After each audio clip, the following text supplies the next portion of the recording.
Hi everyone, Josh Peck here. As many of you know, a few weeks ago, our 11-year-old son Nathan was admitted to the hospital with very serious symptoms. He now has an official diagnosis, and it's pretty bleak. Yet, as we all know, our God is more powerful than anything the world can throw at us. He's been diagnosed with an incredibly rare cancer that they're calling histiocytic sarcoma. From what we've been told, there have only been about 100 documented cases of this ever, and the survival rate is incredibly low. It's so rare that there is no established protocol for treatment. Now, that doesn't mean it isn't treatable, it just means there's no official way of handling that. At the time of this recording, Nathan is in the hospital receiving the best treatment his team could come up with to fight this. We don't know how long he will have to be in the hospital. We're dealing with this on a day-by-day basis. On top of that, while all of this was going on, we have had to evacuate our home due to a very serious mold issue. Because of this, our entire family has had to live in Airbnbs for the last 3 weeks. Even with this, there's still a lot we don't know.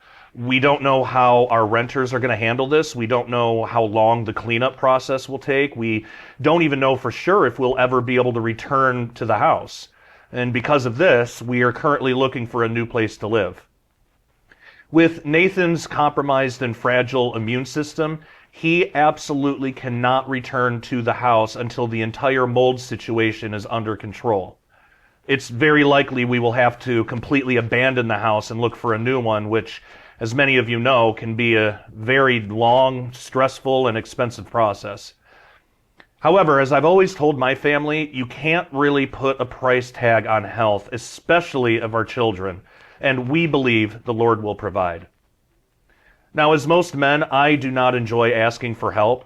However, as most fathers and husbands can relate to, there isn't anything I won't do for my family, especially our sick child who is in the hospital with a life-threatening illness. This is as serious as it gets. It is not overstating it to say this is a literal life and death situation. In light of that, I wanted to first ask all of you to please pray for our son, our family, and our housing situation. Also, because of the overwhelming expenses that inevitably come up from all these things happening at the same time, if you feel led to help financially for Nathan's medical care, hospital bills, and anything else that might come up, there's a couple different ways you can do that. We have a GiveSendGo, which is givesendgo.com/NathanTheBrave. Our PayPal is paypal.me/JoshPeckDisclosure. Or you can send in your donation to P.O. Box 270123, Oklahoma City, Oklahoma 73137. I also want to kindly ask everyone to please refrain from offering us medical advice. I know your hearts are in the right place, but it can become overwhelming for us when we receive dozens or even hundreds of conflicting recommendations that just don't apply to Nathan's unique physiology. Instead, we just ask that you give all of those to God and pray for our wisdom as well as the wisdom of Nathan's medical team, and let's just all trust God together that He knows what He's doing. I want to thank all of you so much for your prayers, encouragement, and generosity through this extremely difficult time. All that being said, love you all, take care, and God bless. Hey everybody, hope you are doing well. Welcome to the Sharpening Report. Today we're going to be talking about this 3-eye atlas object and the fact that so many people are claiming, or really one person's claiming it, but everybody else is kind of glommed onto it, claiming that this is some kind of alien spaceship. And we're going to talk a little bit about that and really what's the driving force for this kind of rhetoric that we're seeing. Before I do, if you want the show notes, first, some of the information, not all of it, but some of the information in this episode comes from a previous book I co-authored called "The Day the Earth Stands Still." Not sure if it's even available anywhere, but just so you know, that's where it comes from. But the good thing is, even though that book is really hard to get a hold of now, I do have all of the show notes, everything that I'm going to say in this video. I have it all put together for you. And you can access that in a couple different ways. If you want a PDF where you can download it and save it on your computer, then you have it forever. You can go to dailyrenegade.com and get a subscription, get a membership, and not only will you have the PDF, but you'll get this full video, including all full videos that we do. It's all early access, it's ad-free, so you don't have to deal with the YouTube ads and all that stuff. And there's also a community page where all of us members of Daily Renegade can get together in fellowship and just talk about whatever you want. And it's great because there's no censorship or anything. So that is dailyrenegade.com. If you want just a basically like a web article and you don't want to download a PDF, you can do that at joshpeck.substack.com. And there you will also have access to the audio-only podcast version of everything we do. It's only the audio. If you don't want to deal with the video or whatever, I think the best thing to do is just get both. Then it's best of both worlds. You have access to everything. So yeah, okay. All that being said, so what is 3i Atlas? If you're completely unfamiliar with this, well, it was identified in 2025. It's an interstellar object, and they called it 3i Atlas, and it's classified by NASA as a comet originating beyond the solar system. This Manhattan-sized body exhibits unusual composition, emissions, morphological shifts, and a precise trajectory, which has stirred up debates about its potential technological origins. So Harvard physicist Avi Loeb, who is a crackpot, but I'll get to that a bit later, noted the nickel signature resembles industrial nickel alloys, questioning, quote, "Is this anomaly another clue for a possible technological origin of 3i Atlas," end quote. He highlighted the process as, quote, "an extremely rare process in comets, but a standard technique in industrial nickel refining," end quote. So 3i Atlas's path nears Jupiter, Mars, and Venus orbits, passing 1.67 million miles from Mars' path. This is a so-called remarkable fine-tuning, according to Loeb. He suggests it could be an extraterrestrial relic, intentionally sent inward, citing size, brightness, and subdued tail. Loeb also warns of mini probes releasing from it, potentially reaching Earth as unidentified aerial phenomena, or UAP. So he said, quote, "If we are visited by a technological object like 3i Atlas, it could either visit us or release some mini probes that arrive to Earth and appear as UAP," end quote.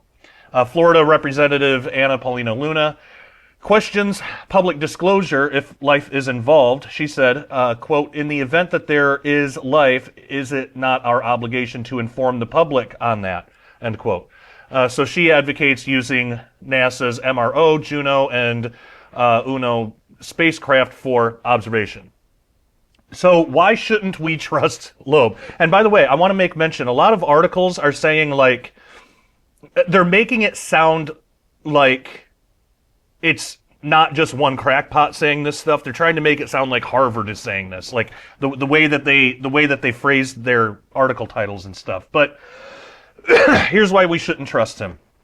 In 2023, Avi Loeb claimed that tiny metallic spherules recovered from the Pacific Ocean floor were fragments of an interstellar meteor from a 2014 event, claiming that they were of alien technology based on seismic data pinpointing the impact site and unusual elemental compositions. But later scientific scrutiny revealed a lot of flaws with this. The seismic signal was likely caused by a passing truck rather than a meteor, and independent analyses showed the spherules, iron isotope ratios, match Earth's lateritic sandstone from the Australian. I'm bad at pronouncing certain words. Tektite strewn field. So just basically, it came from Earth. It matches other stuff on Earth. The seismic activity matched traffic. Also, certain elemental abundances that Loeb claimed was evidence that aliens were responsible closely match those found in coal ash from industrial pollution, a common terrestrial contaminant, rather than any known meteoric or extraterrestrial material. So critics argue that Loeb, lacking expertise in planetary science, misinterpreted data, ignored established methodologies, and persisted with unsubstantiated claims despite rebuttals, leading to public confusion and an embarrassing episode that shows the risks of venturing into unfamiliar scientific fields without proper knowledge. So, in short, it doesn't matter that he's a Harvard scientist. They can be crackpots too. We have no reason to trust his word on anything. So then the question comes up, why do so many people believe his claims about Three-Eye Atlas? Well, there is an answer to that. The world desperately wants ET. The world is ready to welcome ET, extraterrestrials. This is especially true in America, which has clearly moved into a post-Christian era. Some argue it's already gone beyond that into openly anti-Christian territory, which isn't hard to believe if you pay close attention to the news. So in a nation that has rejected the concepts of sin and salvation as obsolete, a belief system that offers salvation without sin or the stress and effort of defending it is perfect for these people. The ET gospel sells because guilt feels bad, thinking is hard, and the only sin in a postmodern world is telling someone else that his or her worldview is flawed. Doctrine in this ET religion is built on scraps of evidence, some of it contradictory, and since there is no central office to enforce orthodoxy, believers are free to read into their own gods just about anything that they want. Christians, on the other hand, we Christians, we believe in a deity who told his followers to love God with all their hearts, souls, and minds. So about a third of American adults believe it's somewhat or very likely that we've been visited by an ETI, or extraterrestrial intelligence, while only 10% of us have a biblical worldview. Now, what's eye-opening about this is the fact that the UFO phenomenon isn't scientific, it's spiritual. What's truly distressing, though, is that most of the people who think they have a biblical worldview really don't.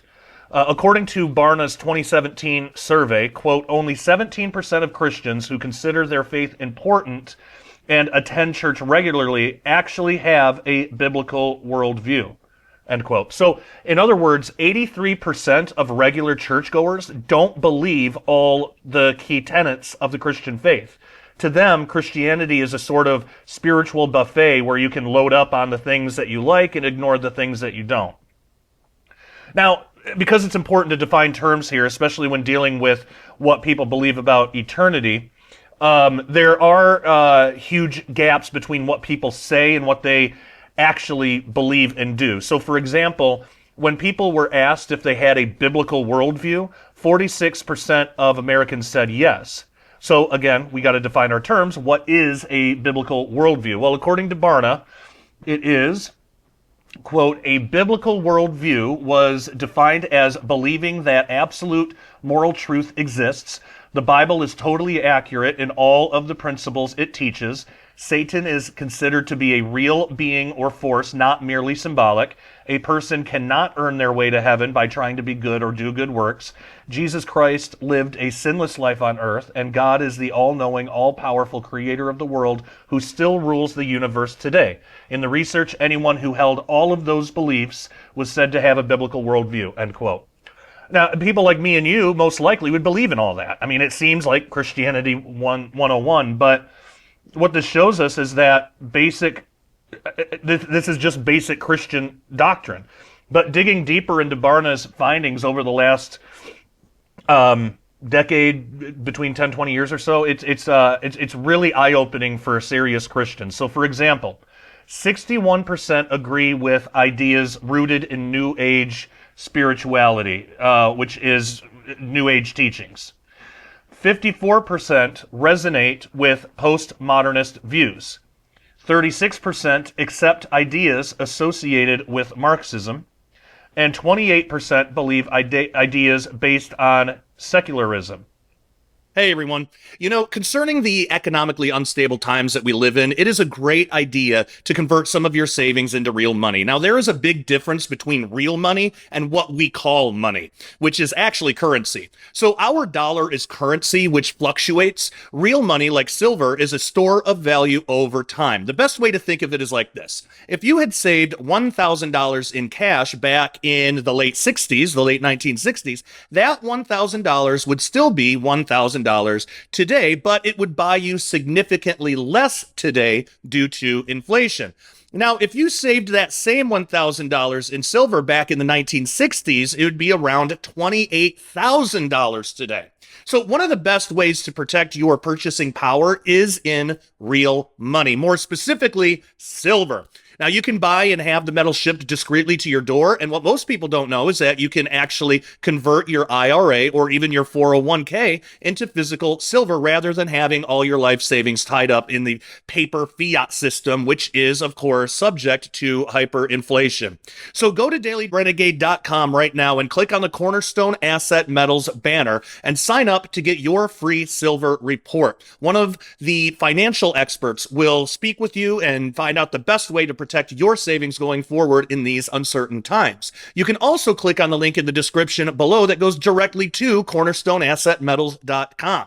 Make sure you tell them that Josh Peck at Daily Renegade sent you. It is time to stop trusting the evil beast financial system of the world and protect your assets today. So among the concepts drawn from New Age spirituality that have entered the church, Barna found that about a third of American Christians strongly agree that if you do good, you will receive good. If you do bad, you will receive bad. More than a quarter, it's actually 28%, strongly agree with the statement that all people pray to the same God or spirit, no matter what name they use for that spiritual being. Now, I'm not into the sacred name nonsense, the idea that if you don't call God by his correct name, then you're praying to a pagan deity.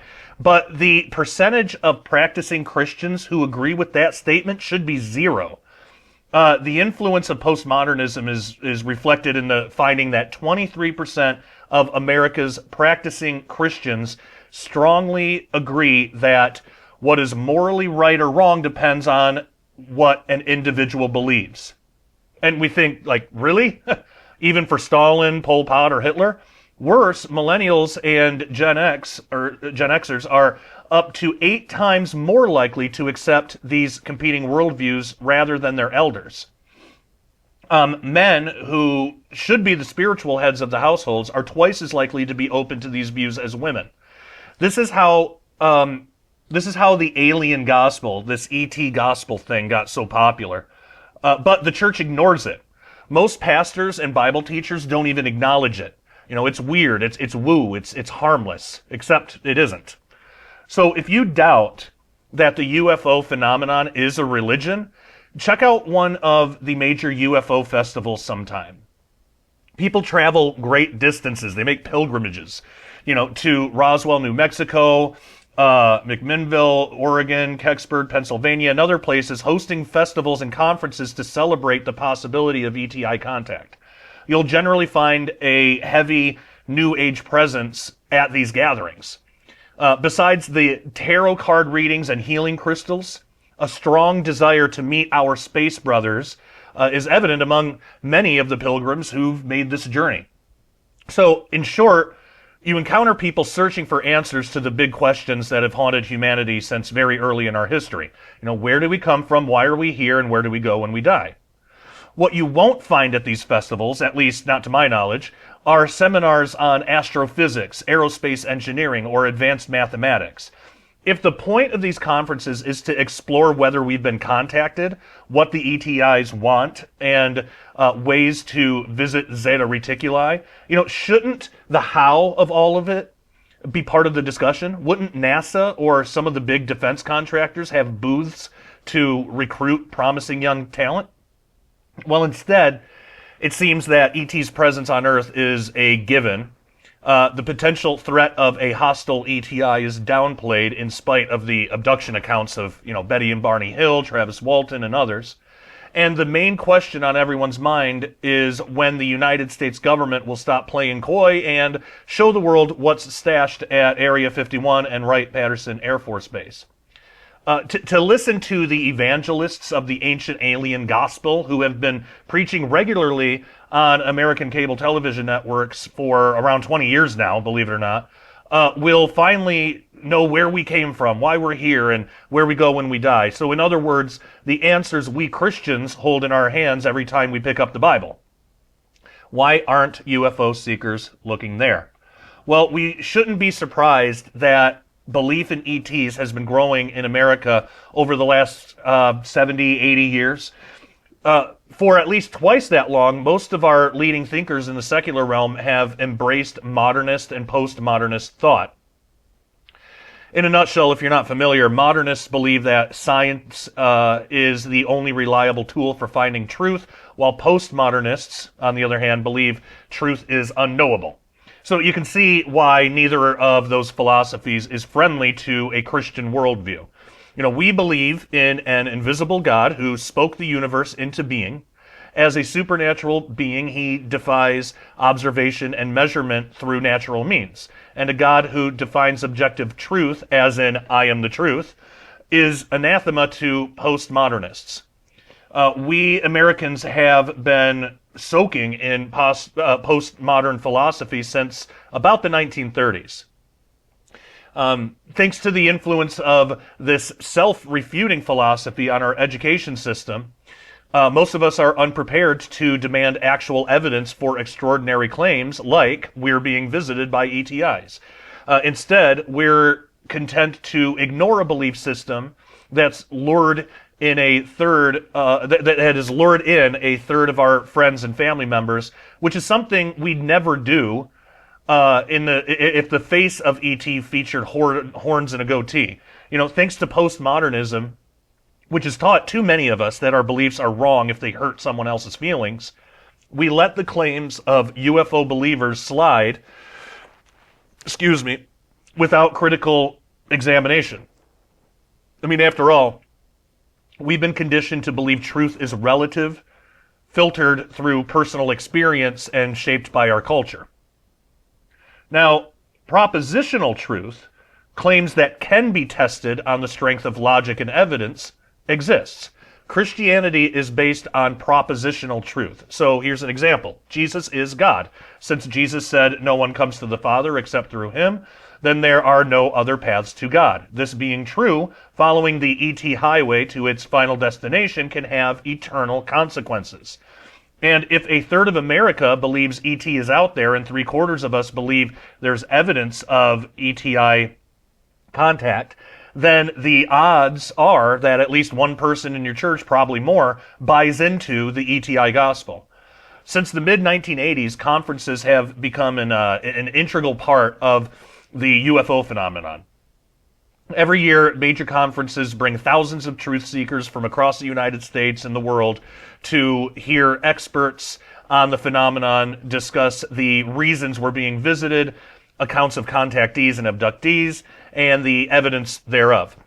Major events on the annual calendar include the Roswell UFO Festival, of course, the 1947 crash of something in the desert northwest of the town caused a stir at the time, but the incident was more or less forgotten until about 30 years later.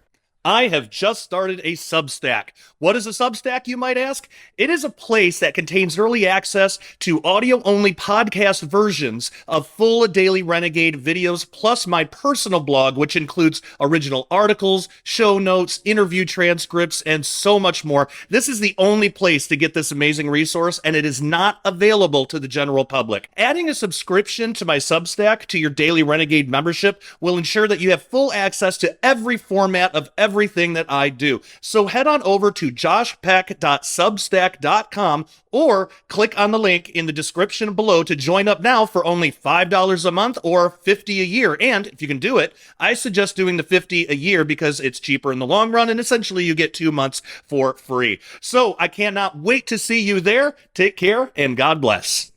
At least some of the residents of the city of Roswell shared their belief with me at the 2017 festival I was there with Derek Gilbert. We were interviewing people, and a lot of people shared the belief that the current interest in the Roswell UFO crash was the result of city leaders in the 70s looking for a way to save a town that was dying a slow death. In 1967 the 1967 closure of the Walker Air Force Base, located just 3 miles south of the Central Business District, had an enormous impact on the local economy. 7,000 of the city's 39,000 people moved away, and about 4,000 homes flooded the local real estate market. So one can understand the desperation of local business owners to find something to draw people to a dusty desert town located about 200 miles south of Albuquerque. Now, that doesn't mean that nothing happened, but it's still important to know. So other major conferences are held in Scottsdale, Arizona, McMinnville, Oregon, Eureka Springs, Arkansas, Joshua Tree, California, and other places with gatherings whose organizers may take offense at being left off this list. The point is not to catalog the events, but to illustrate that conferences bringing together hundreds or thousands of people to discuss the hows and whys of ET visitation are happening all over the country. They're promoted by nationally syndicated radio and television programs and facilitated by the ease of internet communication. But the question is why? What motivates people to travel across the country to sit through lectures when they could just as easily find the information in books or on YouTube? Well, I suspect it's for the same reasons that people travel to Bible prophecy conferences, something that I can speak to from personal experience. The journey is worthwhile because it's about something transcendent. The expense and inconvenience of getting to an event is a small price for the joy that comes from being around others who understand, who get it. The sense of belonging to a community is something UFO believers don't experience at church, and likewise, for far too many believers in Bible prophecy, work or home. And deep down, they feel a nagging sense of something missing, something they might just find at the next UFO conference. For many believers, this is the promise of the UFO phenomenon, transcendence, something bigger and more beautiful than the grubby, noisy world that they inhabit. This is the reason presentation topics at UFO conferences are rarely, if ever, about logistics, how exactly the ETIs solved the huge problems of energy consumption, radiation exposure, food storage, and simple mechanical reliability needed to cross the vast emptiness of space. With very few exceptions, regular speakers at these events focus on the spiritual implication of ET visits than on the science of how they got here. And that's not by accident. Even though a handful of well-known cases suggest a darker purpose to their visits, the attitude towards our alleged space brothers is generally positive. With a few notable exceptions, experts in the field generally avoid lingering too long on the idea that something dark and deceptive might be at the heart of the UFO phenomenon. So I suggest that this too is not an accident. Hey everyone, I hope you enjoyed the first half of this episode of the Sharpening Report. If you are a Bible-believing Christian who opposes the kingdom of darkness trying to run the world right now, then you are a renegade to the satanic system. We here at Daily Renegade wear that badge proudly. So, if you're a renegade as well and you want to see the rest of this video, head on over to dailyrenegade.com right now and get a membership today. Not only will you get the rest of this video, but you'll get our full catalog of Sharpening Report episodes and Daily Renegade update videos on topics such as Bible prophecy, science, technology, the Nephilim, aliens, and so much more. All of our episodes at Daily Renegade are early access, so as a member, you'll get the videos before anyone else does. Daily Renegade also offers videos not available anywhere else due to social media censorship. We also have a community page only for members where we can all fellowship together without fear of censorship. It's basically the best of Facebook and YouTube rolled into one without any of the garbage. Memberships are only $10 a month or $100 a year, and if you can do it, I suggest getting the $100 a year because it's cheaper in the long run, and essentially you get 2 months for free that way. So come join our family of renegades at dailyrenegade.com right now. The link is in the description below, and we'll see you there.